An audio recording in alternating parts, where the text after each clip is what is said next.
Okay. Are you there? Yes.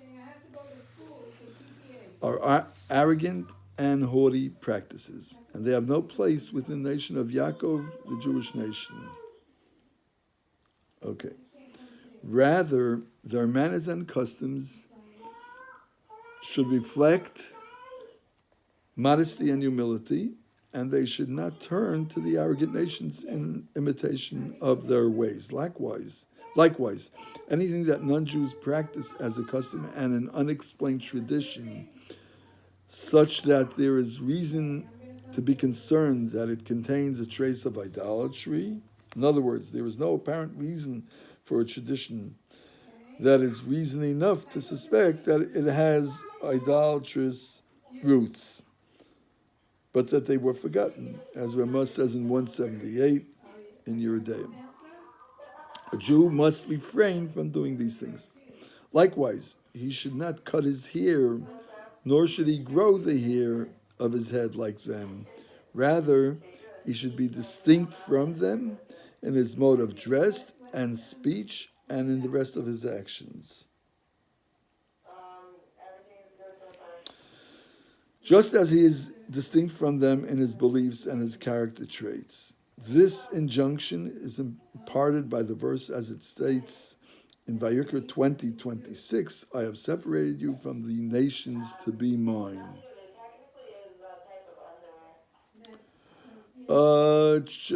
Chapter 3, paragraph 3, one should not wear expensive clothing, for this brings a person to feelings of haughtiness.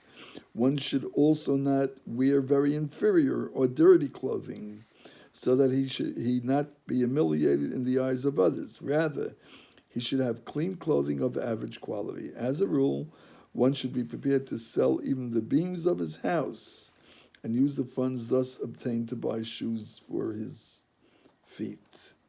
So there's a certain normality, and there's a certain not being haughty and not being unaccepted as a member of society. Number 4, paragraph 4 in chapter 3. Since we find that the Torah considers the right side more significant, always the right side is more significant, it's chesed, as many of you know, stands for Hashem's love for us, Hashem's regarding us as part of Him. Neshama is connected to Hashem. So with regard to more significant with regard to the temple service, which must be performed with the right hand, and also with regard to the applications of the thumb and big toe in the service of the inauguration of the tabernacle, see Vayikra 8:23, and the purification of the Mitzvah, which are applied to the right hand and right foot, and with regard to the mitzvah of chalitza as well. Chalitza, this is a procedure, releases the widow of a man who died without children from the obligation to marry one of her deceased husband's brothers. It's called Yibum, and allows her to marry whoever she wishes, which is in Dvarim 25:5. So because of all these things, in the case of chalitza, shoe must be removed from the right foot. Therefore,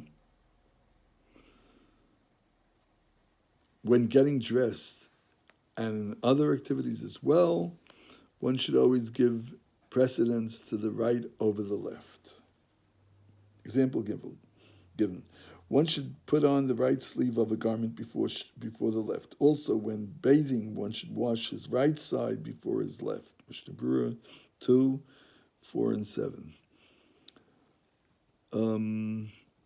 Conversely, when taking off one's shoes and other garments, he should take off the left shoe or side of the garment first, since taking off in this order also gives respect to the right side, as it remains in the more honorable state of being dressed for a longer time.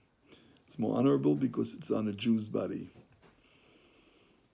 However, with regard to articles of clothing that require tying, the left side is considered more significant, since the tefillin are tied onto the left arm. Therefore, now here it says like this. There's something, an interesting point here by Rabbi Feinstein in the Moshe Shabbos 53:18. By giving precedence to the left with regards to tying, he shows that the mitzvah of tefillin is dear to him. Important point. A left-handed person who puts the tefillin on his right arm, as we'll see later on in chapter 10, should also give precedence to the right side regarding other articles of clothing that require tying. Okay. Therefore, when donning any articles of clothing that require tying, he should tie the left side first, although the right side is put on first. For example, when tying shoes with laces, he should first put on the right shoe, but he should not tie it. He should then put on the left shoe and then tie it, the left one first, and afterward tie the right shoe. The rule of giving precedence to the left when tying applies to other articles of clothes as well. Other opinions offer differ with the Kitzer and maintain that precedence is given to the left only when tying shoes, not other articles of clothing, as Mishnah Berurah quotes in 2:6.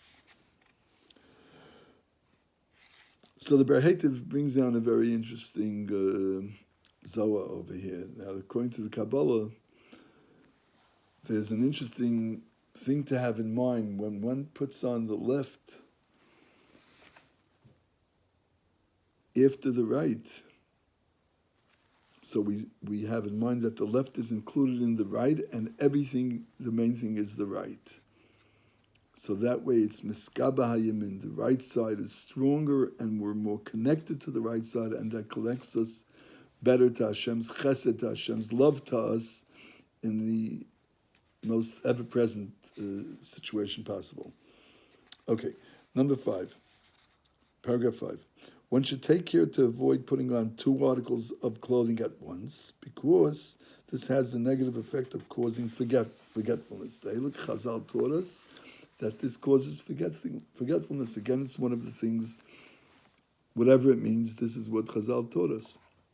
Number 6. It is forbidden to walk 4 amas, as we said before, between 6.3 and 7.6 feet, 4 amas, or to recite words of holiness, example, given a blessing, or words of Torah learning, as Mishnah Berurah in 2:12 says, with an uncovered head. Nowadays, it is forbidden for a male to even sit or stand in a place without a head covering. As an extra measure of piety, one should take care not even to sleep bareheaded. Mishnah Berurah 2:11. Even sleeping, one must sleep with a yarmulke. One should also accustom his children to cover their heads, so that they should have the fear of heaven upon them. As we find related in the Gemara, the Talmud says that Reb Nachman bar Yitzchak, when Reb Nachman bar Yitzchak was young, his mother was told by astrologers, "Your son will be a thief." From that time on, she never allowed him to uncover his head. She told him, "Cover your head so that the fear of heaven should be upon you," etc. Shabbos, Tractate Shabbos 156b, so that the covering of the head gives us this consciousness and always being aware that God is there, not only because of mitzvahs between God and man, like we learned before about modesty, but also man to man, so that we shouldn't, of course, steal, but even maybe something that's not so 100% considered stealing, but one could find a leeway to do it. One wouldn't do it either because he's aware that God is looking at him. Every man to man mitzvah or sin is also a man to man to God, sin or mitzvah. Okay, 7, 2 more to go. It is forbidden to walk with an erect posture or even maintain such a posture when standing still, or an outstretched neck, holding one's head high, as the verse says in Yeshaya 3:16, with regard to the haughty matter of the daughters of Zion, and they would walk with outstretched necks. Nevertheless, one should not bow his head excessively while walking. Rather, his head should be positioned at an average incline. There's a certain normality, doesn't have to be extra, whatever. Okay, enough that he can see a person coming towards him, but also that he can see his own steps. This is brought down in Rabbeinu Yaina, one of the Rishonim in his Sefer HaYirid, one of the foremost earlier commentaries. Even from the way a person walks, it can be discerned whether he is a wise or an intelligent person or a mindless fool. Example given. This is how the Rambam Maimonides says in Hilchos Deis 5. It is improper to run in public or walk in a wild, unrestrained manner. Okay. King Shlomo, in his wisdom, we just read about him this past week in Daf Torah, the beginning of his kingdom, expressed it thus, Koheles 10, even on the road, as a fool walks, he lacks sense and proclaims to all that he is a fool. Example given, by the nature of his gait, he informs everyone about himself that he is a fool. We mentioned this week about the Helikas Hadegera, whose yahrzeit was this week. Hey Tevis, Sadegera Zecham Bracha used to say to people that many people write to him. He was known for his unbelievable wisdom and advice.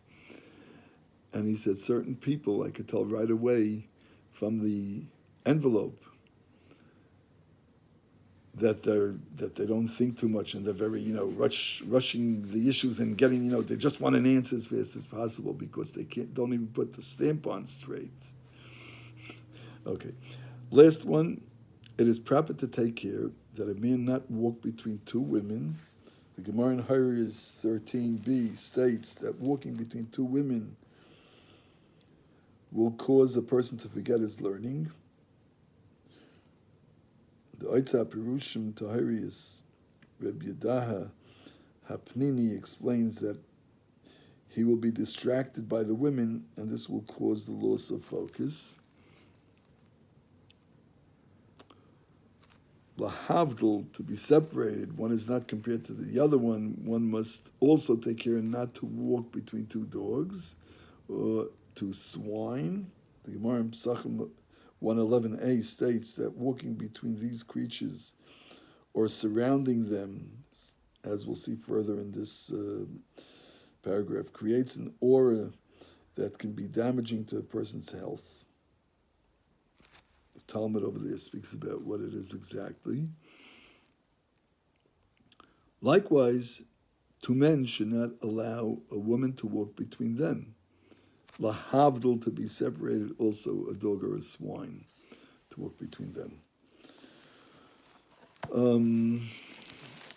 Second, let us just see how the Rav Shulchan Aruch explains these things.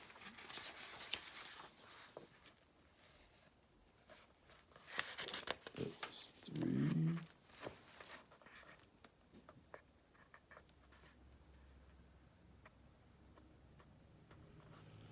Again, he seems to take on the what we explained before from Rav Feinstein, that the best place to get undressed would be in the shower room or by the water. He says not the mikveh. He speaks about by the water, and he says that one should get undressed and dress himself closest to the water by when we're talking about a lake or a river, as much as possible, as close as possible. Also in paragraph 3, he is that when one puts on clothes, one shouldn't put them in inside out. The inside of the clothes on the outside and the outside on the inside. That's also brought down over there.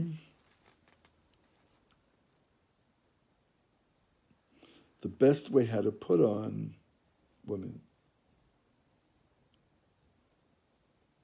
when one washes himself or puts soap, rubs soap on himself. So again, that has to do with the right first.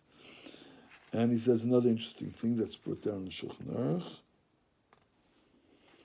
So the Rav says that the best thing is to take both sides of the shirt, let's say, in the right hand, and put in the right first, and then the left.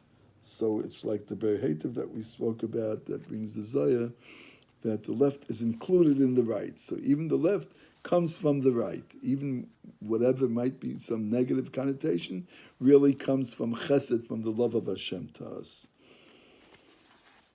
Okay. These days, it's prohibited to go or even to sit, for a man to go or to sit without a yarmulke on, without a covering of the head, whatever it might be, because of modesty. However, if he puts his hand on his head, that's enough, as long as he doesn't say Hashem's name or doesn't make a blessing or doesn't study Torah like that.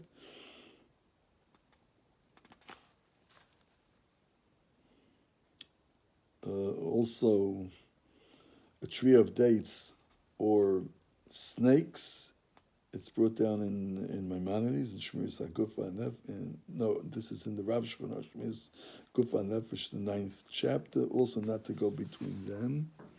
And we will stop for now. Have a great day.